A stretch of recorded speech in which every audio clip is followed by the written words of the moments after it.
Hello, welcome again to Virtual Space 3D. I'm Amanda Bush.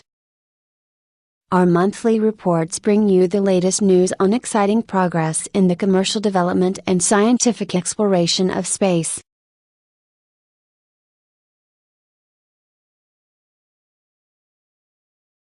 Since the launch of the Space Shuttle Atlantis in July of 2011, NASA has not had a U.S. launch system to put its astronauts into space.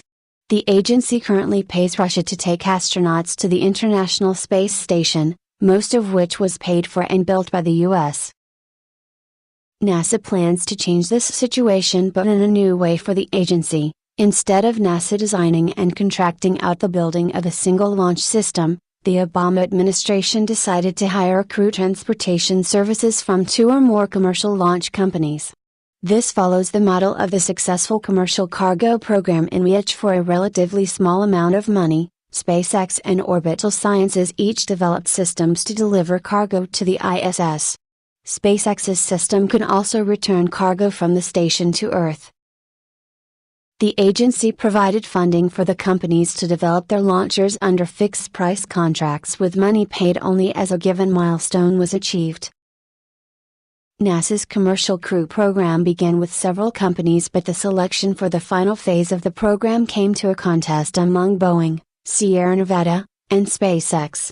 Boeing and SpaceX had capsule-type crew modules while Sierra Nevada had a mini-shuttle design.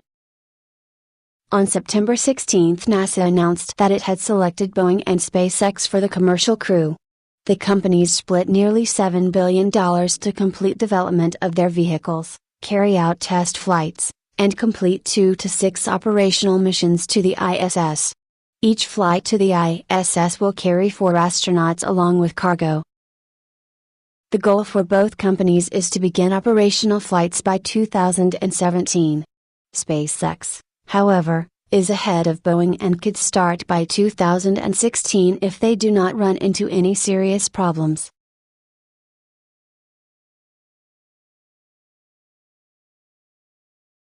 Two stories in the modern space age came together in a surprising manner on September 18. One story is about Jeff Bezos of Amazon.com fame, who has been funding his own space program for over a decade. His company Blue Origin has been very secretive, but it is known to be developing a vertical takeoff and landing reusable rocket system for suborbital space flights with crews. The longer-term goal is to go to orbit.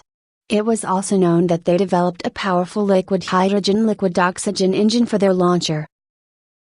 The second story concerns the Atlas V launcher built by the company United Launch Alliance, a partnership of Boeing and Lockheed Martin.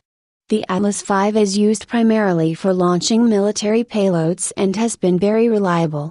However, the launcher uses Russian engines for the first stage booster. With political conflicts arising between the US and Russia over the Ukraine, replacing this engine has become a US government priority. However, there does not exist a comparable engine in the US space industry, and it is estimated to take over $1 billion and 7 years or more to develop one.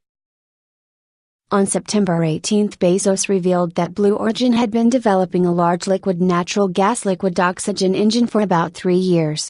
In a joint news conference with the head of ULA, they announced that this engine would replace the Russian engine. Development of the B4 engine, as it is called, will take 3 to 4 more years, and a new booster would begin launching rockets for ULA by 2019. The funding for the engine would come from Bezos and ULA. The new engine will also power the reusable first stage for Blue Origin's orbital launch system. SpaceX and Blue Origin are new space companies that are clearly having a big impact on American space development.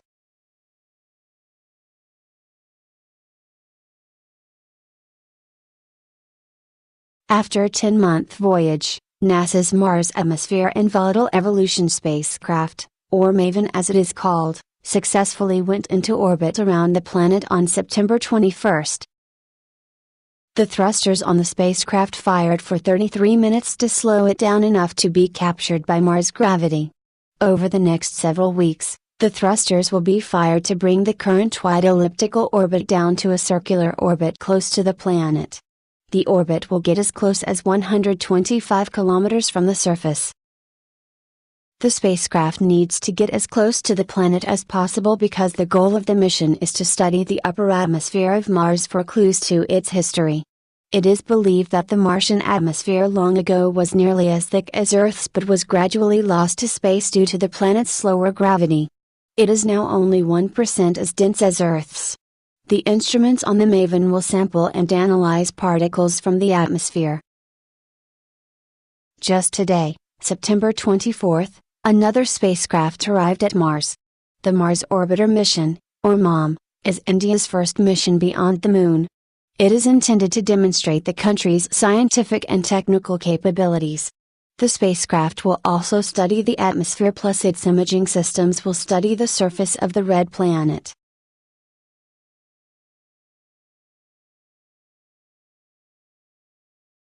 While traffic grows in orbit around Mars, on the surface the Curiosity rover keeps closing in on Mount Sharp. The key aim of the Curiosity mission is to learn about the geologic history of the planet by examining the layers of Mount Sharp from bottom to top. The rover has taken 2 years to reach the base of the mountain. It has been busy studying the terrain of Gale Crater. That terrain has been tough on the wheels of Curiosity and the controllers tried to find a softer path to the mountain. They recently decided to take a more direct route. In the coming years the rover will gradually move up the mountain, stopping every so often to drill into and investigate the rocks that will reveal much about the red planet's history.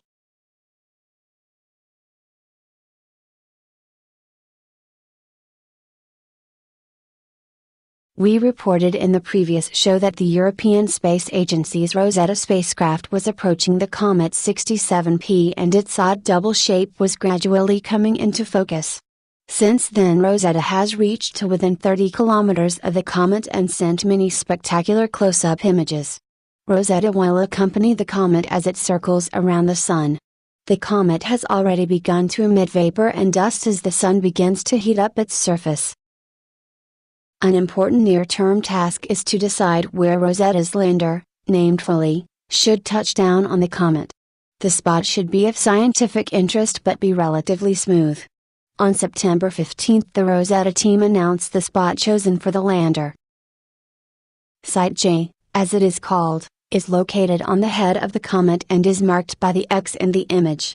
The landing is scheduled for November 11. In the previous show we also mentioned the sighting spring comet that will make a close flyby of Mars on October 19. There was worry that the dust tail of the comet could damage the spacecraft, like Curiosity or Maven and MOM, that are orbiting the planet.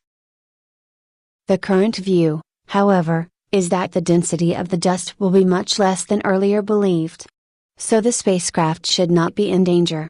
Their orbits have also been adjusted so that the spacecraft will be on the opposite side of the planet during the half-hour period of the flyby when the dust could be of greatest danger.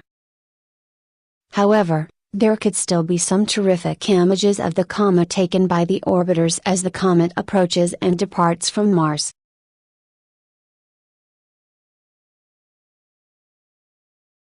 That ends this month's show. Join us again next month for the latest news from the frontiers of space exploration and commercial space flight. I'm Amanda Bush. Good night and ad astra.